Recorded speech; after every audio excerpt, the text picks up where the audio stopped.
I want to reiterate a point I think I've made before, and that is the gender binary works for me. Like, it's a very simple schema, but it does everything that I need a schema to do. And it does it very simply. Now, that's two really great things about it. It does everything I need a schema to do, and it's very simple. There are two biological sexes. There's male and female, XX and XY. And, there are exceptions. There are flukes. There are abnormalities. There are aberrations. There are weird chromosome disorders. It does happen. But it's very rare. It's very rare. And we don't have to be cruel to those people. We can be nice to them. We can just be like, hey, look, apparently this thing happened and it's not normal. And we're not going to upgrade our definition of normal to include it, but, we'll try to help you out in other ways as best we can. So we can be nice about it. We don't have to be cruel. We don't have to be mean. We can try to alleviate suffering instead of intensifying it, but there's no reason to update normal so far because none of those flukes or aberrations or abnormalities have, been terribly helpful that we know of. And it's not inconceivable that they could be helpful. At some point in the past, humans went from 48 chromosomes to 46. Now, that's a fluke. That's an abnormality. That's an aberration. That one stuck around, presumably because it had some adaptive benefit, or maybe, just because it didn't have any maladaptive cost, or not too big a one, and it scraped through. But, so far that hasn't happened again. It hasn't happened recently. So, there's no reason to update normal to include abnormalities. And, as far as the gender binary goes, some people try to make a distinction between sex and gender. But that's really foolish and pointless because there are two biological sexes and they have distinct biological functions and distinct biological specializations. And so from those distinctions, those biological distinctions, follow the differing norms and expectations and roles and responsibilities that each sex have. And some people try to separate that from sex and call that gender and say that it's socially constructed. Well, it's not socially constructed. It's socially evolved. It may be socially encoded, it may be socially transmitted, it may be socially mediated, but it's socially evolved. Like, those roles evolved over thousands of years, over many thousands of years. Some of that differentiation was starting to take place and was already encoded tens of thousands of years ago.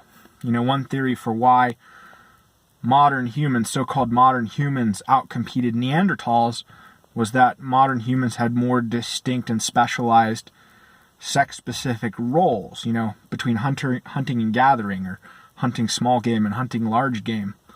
The males specialized in the riskier behavior and the females exploited less risky sources of food, whereas the Neanderthals all hunted big game, male and female alike. And so they, first of all, they couldn't exploit as many sources of food in their environment, and second of all, they were exposing their females to more risk. Although there probably was some specialization in risk-taking behavior, the females might have been carrying out, support roles in those big game hunts or something less risky than, closing the distance and pushing a spear in, which I don't even think they had throwing spears. But this is off topic. My point is, gender roles are very, very old. Gender norms, gender expectations, the sexual division of labor, all of that follows from biological reality. And there might be an extent to which it's socially encoded or transmitted or mediated, but it's not socially constructed, it's socially evolved. Because the rules that work are the rules that thrive and spread, and the rules that don't work wither and die. And, if anybody has seen fit or thought it to be a good idea at any point in time to radically revamp these rules and redefine these rules, they haven't survived to tell about it. They haven't survive to record it. So it's probably a pretty bad idea to do that. If it were a good idea to radically update this schema and radically update these norms and these roles and these responsibilities and these expectations, if that were a good idea, somebody probably already would have done it and it would have stuck. Now that's kind of a naturalistic fallacy, but pointing it out doesn't help you any here because my conclusion is probably correct. All right? You have to do a hell of a lot more than find a flaw in my formal logic to prove me wrong here on this. You have to do a hell of a lot more. So the gender binary works for me. It works for me. And, there may be people who don't think it works for them or who don't think they fit into it. That's fine, but that's their problem. That's not my problem because it works for me. And not only do I not need to update my schema to include those people, I don't need those people, frankly. I just don't. None of those people add any value to my life. None of those people do anything that I value. None of those people do anything that I care about.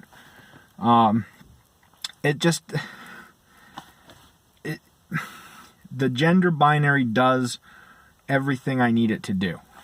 And people who don't fit in the gender binary don't do anything that helps me out or that I need them to do or anything like that. They're just a nuisance to me. They're just a cost. They're just a source of shrieking, entitled bullshit, demands, accusations of oppression, demands that I update my schema to include them, that I use their stupid made-up pronouns, which are socially constructed, by the way. They're not socially evolved. They haven't stood the test of time. They're a total bullshit fabrication that they're trying to shove down our throats and in some jurisdictions arrest you for not using and punish you with the law for not using. These people are an imposition. They're a cost. They're a nuisance. They do not add value. Some of them might do some valuable things, but the only valuable things they do are incidental. It's not because of what they are or who they are or how they identify. It's despite that. They don't perform any uniquely valuable functions. And with all the bullshit layered on top of any other, incidentally valuable functions, probably the vast, vast majority of them are a net negative when you add it all up. Probably the vast, vast majority of them contribute nothing of value on net to society or to other individuals, and yet they make demands as if we're going to rush out to accommodate them, as if we're going to bend over backwards to accommodate them in all these different ways, whether it's using their stupid made-up pronouns, updating our gender binary schema that is very, very simple and does everything we need it to do. Or paying for their surgeries, paying for their meds, paying for their ongoing hormone therapy. They're very, very costly people, and they don't provide any value. They don't serve any unique and beneficial function. It's not worthwhile to indulge them in any way. The only thing they can really do is they can threaten. They can threaten to rally some opposition against us. People who will sympathize with them and believe their bullshit and take their side against us. And that's fine. They can do that. But those people who take their side are only paying a cost, right? Because there might possibly be some benefit to cooperation with us. All right? There's no benefit to taking these people's side and fighting against us. That's pure cost with no benefit. So all we have to do is outlast these people. All we have to do is withstand these people, and they will expend themselves. They will waste their resources. They will squander everything they've got for this stupid nonsense that provides no value to anyone, and the only people it's providing any parasitic value to are evolutionary dead ends. You might as well be flushing your time and energy and money and resources down the toilet for all the good that does you. All right, it's totally pointless. It's totally wasteful. So, all we have to do is outlast these idiots. All we have to do is withstand these idiots. That's all we have to do to win this. Now, there has been some talk recently about novel reproductive technologies.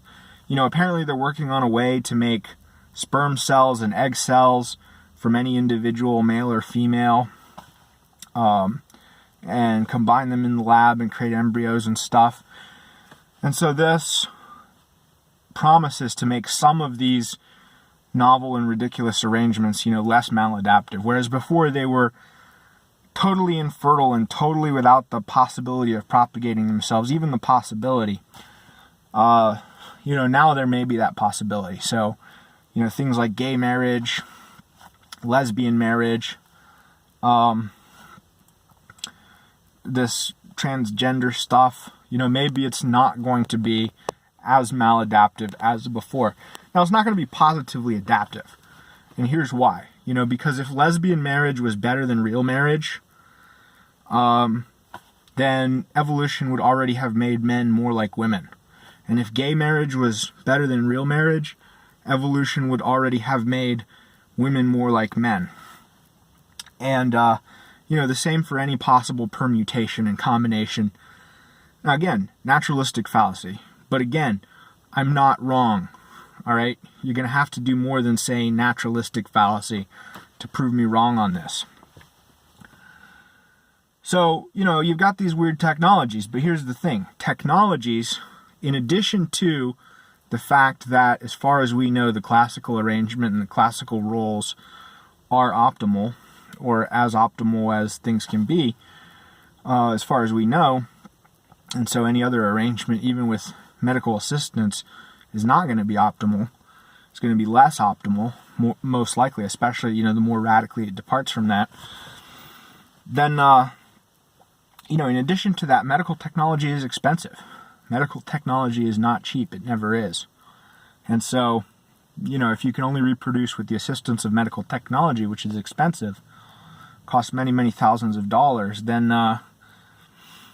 that's not an insignificant selective pressure that will select against people who need those technologies. Now, it's not going to weed them out of the gene pool instantly, but even a small evolutionary disadvantage adds up over time and is selected out.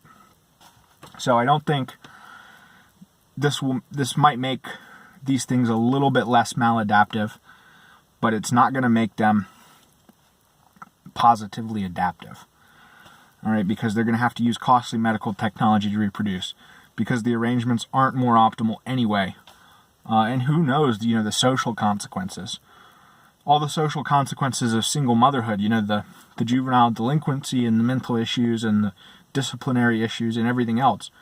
Huge costs, huge consequences from that, formerly novel and innovative reproductive strategy. Huge costs and consequences. And we don't even know the costs and consequences of other weird arrangements. We just don't know. And there's probably going to be a lot of them. So, you add it all up, very, very unlikely that this stuff will prove more adaptive in the long run. So we just have to outlast it. We just have to withstand it. We just have to survive in the present and in the near to medium future. That's all. That's all we have to do. MGTOWs have been talking about this technology too, and artificial wombs and everything else. Same argument there. It's costly, and the old arrangements, the old roles, the old norms, the old expectations, the old duties and responsibilities worked. And new ones that are radically different probably won't work as well. They just won't. If a MGTOW reproductive strategy was superior, then evolution already would have made women more like men. It already would have happened. Because that's something that is eminently possible. Selection can move things in that direction. It hasn't. So, it's probably not going to start now.